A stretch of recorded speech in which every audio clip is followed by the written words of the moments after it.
Not enough people understand the chronic part of chronic fatigue symptoms, let alone know how to help you manage them. By the end of this video, you'll have a concrete framework for understanding how much capacity you have so you can finally start accommodating and caring for yourself properly. If you're a neurospicy or a spoonie and are looking to master yourself and your time in a compassionate way, this is the place for you to be. Subscribe to my channel and hit the bell to be notified when I post a new video every other Tuesday. So, who am I to talk about this topic? I have multiple chronic illnesses, including POTS and Ehlers-Danlos syndrome, and have had chronic fatigue symptoms since I was 14 years old. In fact, the day I wrote the script for this video, I could only do so after taking a long nap. For reference, my body tends to be evil and not let me nap, even though I desperately need as much sleep as I can get, thanks dysautonomia, and had to lie on my side and write by hand on my iPad because sitting up enough to type was out of the question. Now it's your turn to learn how I relate to my capacity, and I am so excited because it has been such a helpful framework for myself and my clients. So this framework is what I like to call the 3 gas tanks. Unlike spoon theory and spoonie terminology, which simply applies a blanket understanding of energy that you have available. For example, an able-bodied person has like 30 spoons at their disposal at the beginning of the day, whereas someone with chronic illness, chronic pain, chronic fatigue, those kinds of things starts out with maybe like 5 spoons at the beginning of the day, and they spend 2 of them on a shower, and then all they've got is 3 left.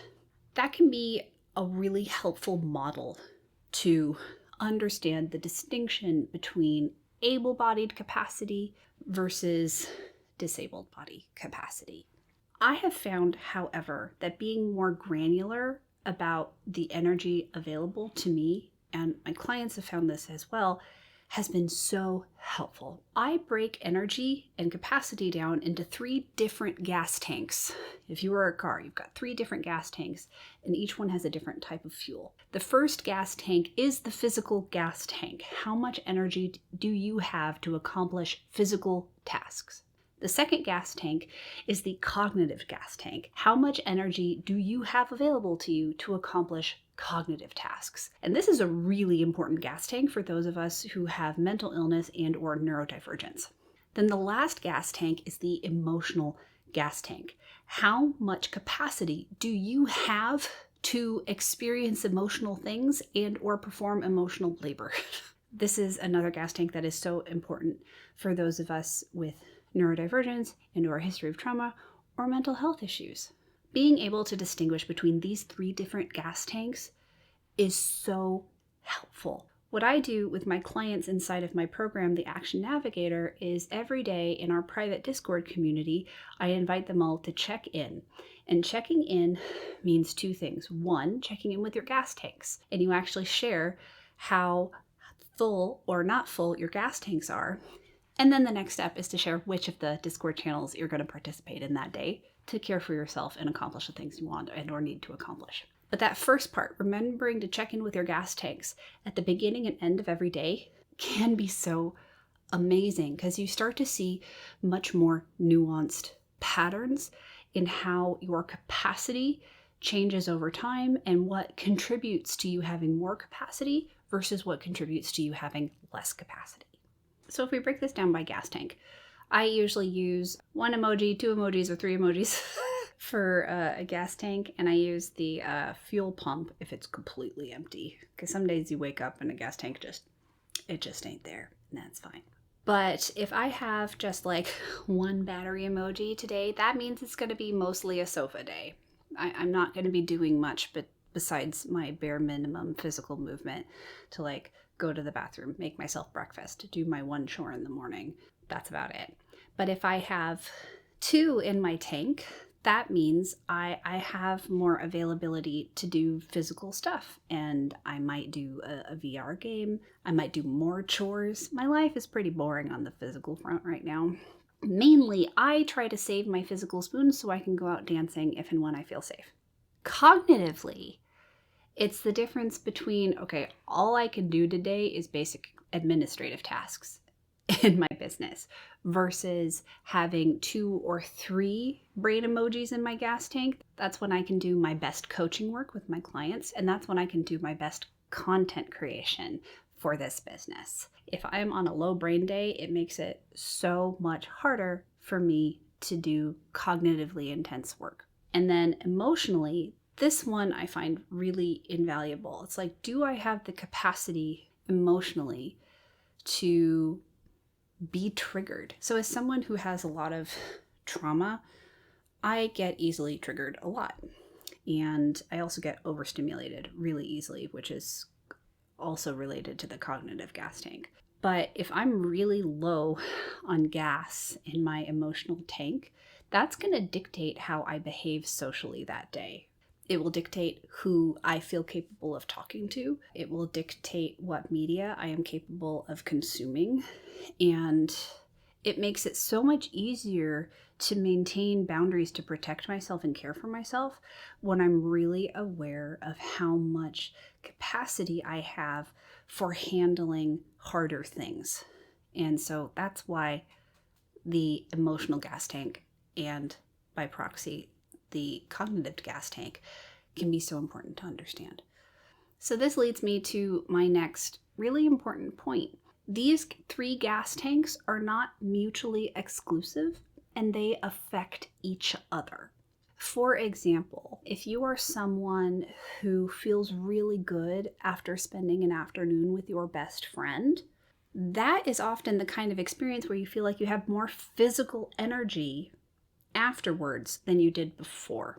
So let's say you go into that encounter with your best friend and you've got like 1 battery bar in your physical gas tank, and you've maybe got like 2 heart bars in your emotional gas tank. And then at the end, because you had such a wonderful time with your best friend, your heart tank is overflowing.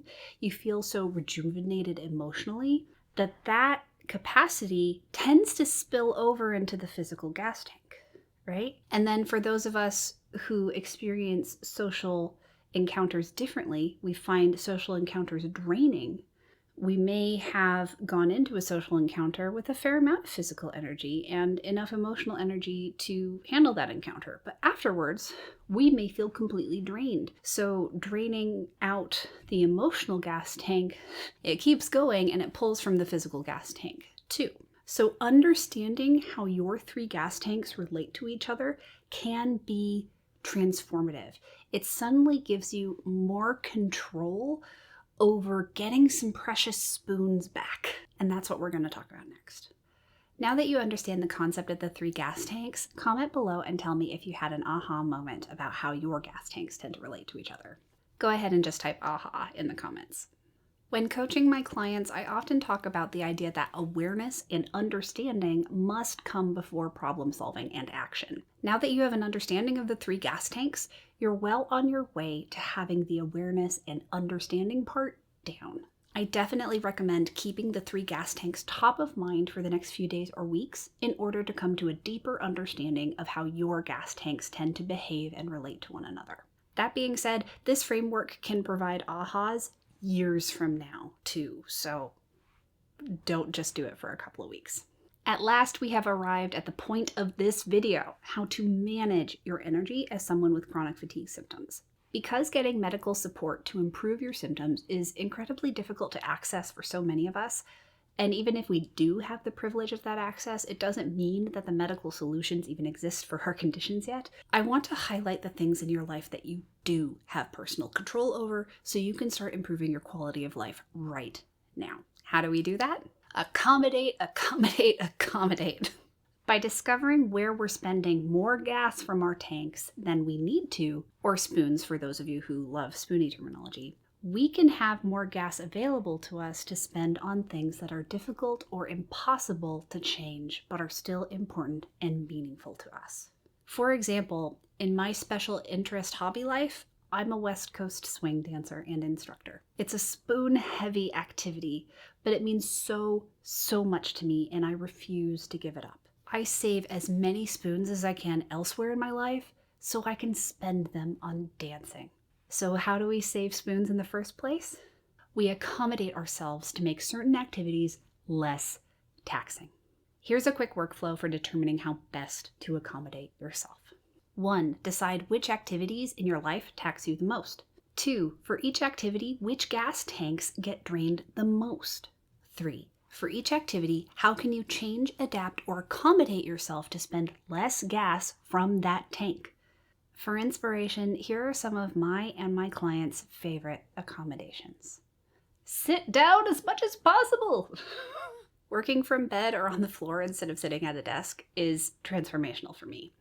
A lot of my clients benefit from having a shower chair.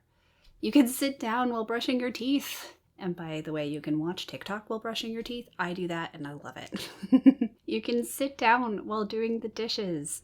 You can sit down while folding your clothes. Sit down.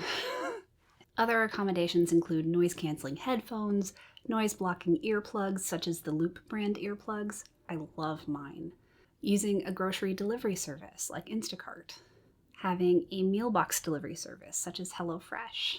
Another simple but powerful one is keep shelf-stable food and beverages in your bedside table so you can eat breakfast or snack without having to get out of bed.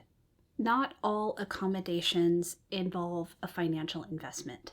They can, like having tools or services that help you earn the spoons back, but if that is something that is not available to you, I invite you to really think critically about how you can change or adapt certain activities to reduce how taxing they are for you. For example, one of my favorite TikTokers, Cassie Davis, aka @domesticblisters, just simply stopped folding clean laundry, and she has a communal closet where her partner, and their children all have one closet. So all she has to do to put laundry away is take the laundry up to that room, sit on the floor, and toss the clean clothes without folding them into everybody's respective drawers or bins. That's the kind of out-of-the-box thinking I'm inviting you to do if you are someone who does not have financial means right now to add tools and or services to your life. And then, beyond simply accommodating yourself, is considering how your 3 gas tanks relate to each other.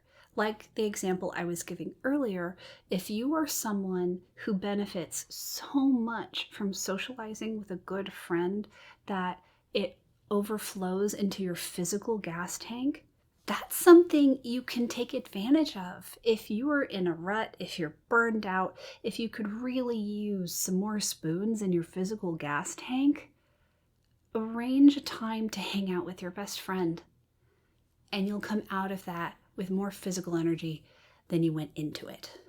This is why understanding the 3 gas tanks and how they relate to each other for you can be transformational to help you make better decisions to care for yourself in a compassionate way. They can give you more control than you had before over your capacity over time. Now you have a really powerful framework for managing your energy as someone with chronic fatigue symptoms. Students in my Action Navigator program have access to an activity I call spoon hunting that guides them step by step through this process, but on steroids, for finding areas of their life where they can benefit the most from accommodations and figure out how to best accommodate themselves in those activities. So if you want to take an even deeper dive into this work, use the link in the description box below to book a Zoom call with me to learn more about my signature course. It's packed to the brim with tools and techniques for mastering your time, getting organized, and offering yourself radical compassion as a neurospicy spoonie. I can't wait to meet you. Check out this video next to see my bedroom office setup that allows me to run my own business without exhausting myself. If you liked this video, hit that like button and subscribe, and be sure to share it with your friends. I'll be back in 2 weeks with another video. See you then. Bye.